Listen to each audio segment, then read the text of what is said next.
آپ صلی اللہ علیہ وآلہ وسلم نے فرمایا کہ جو شخص شب قدر میں ایمان کے ساتھ اور ثواب کی نیت سے کھڑا ہو،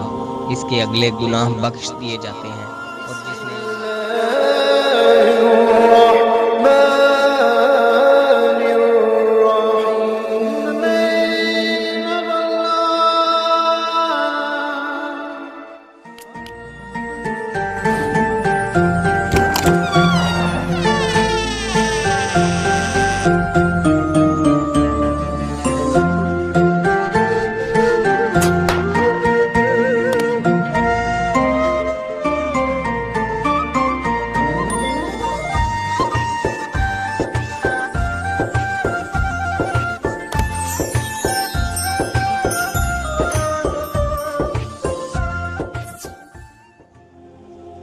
حضور صلی اللہ علیہ وآلہ وسلم نے ارشاد فرمایا کہ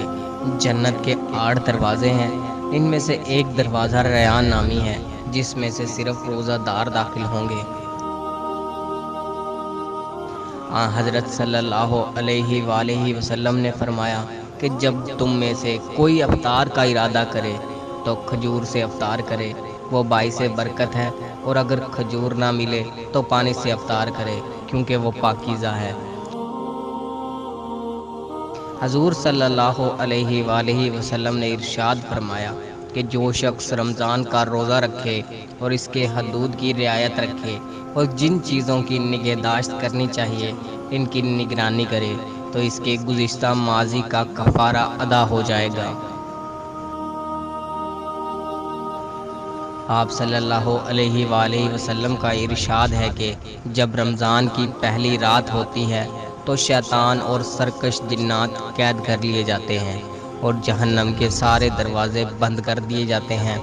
ان میں سے کوئی دروازہ نہیں کھولا جاتا، اور جنت کے سب دروازے کھول دیے جاتے ہیں، ان میں سے کوئی دروازہ بند نہیں کیا جاتا، اور ایک آواز لگانے والا آواز دیتا ہے کہ اے خیر کے طلبگار آگے بڑھ، اے برائی کا ارادہ کرنے والے پیچھے ہٹ۔ اور اللہ کے لیے رمضان میں بہت سے لوگ جہنم سے آزاد ہوتے ہیں، اور یہ معاملہ ہر رات ہوتا ہے۔ جب رمضان کا مہینہ آتا تو نبی کریم صلی اللہ علیہ وآلہ وسلم ہر قیدی کو چھوڑ دیتے اور ہر سائل کی مراد پوری فرماتے۔ حضور صلی اللہ علیہ وآلہ وسلم نے ارشاد فرمایا، تم میں سے جس کا کسی دن روزہ ہو نہ تو بے حیائی کی بات کرے نہ جہالت کا ثبوت دے، اور اگر کوئی اس پر جاہلانہ طور پر چڑھ آئے یہ اسے یہ جواب دے کہ میں آج روزہ دار ہوں۔ رسول اللہ صلی اللہ علیہ وسلم نے فرمایا کہ